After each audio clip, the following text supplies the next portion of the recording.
Looking to get crafting? In this video, we'll show you how to make your own mini rainwater catcher using stuff you've probably already got laying around.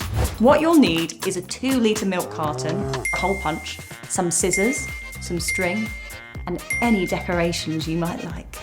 Firstly, with your clean 2-litre milk carton, cut the base off and use your hole punch or screwdriver to make holes near the bottom rim like so. This is where we'll thread the string to hang it up in the garden. Now it's time to decorate. Use paint, markers or PVA glue and stickers to decorate it. Now we have our decorated mini water butt, we are going to thread the string through the holes and secure it in the garden.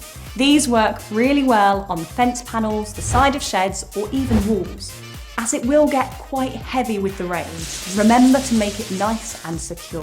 When it's full up, just unscrew the lid at the bottom into a watering can and give your plants a drink. You could even use the water for garden cleaning, like wiping off the table and chairs. By making small changes to save and reuse water where we can all help keep water flowing for us and for nature. Happy crafting!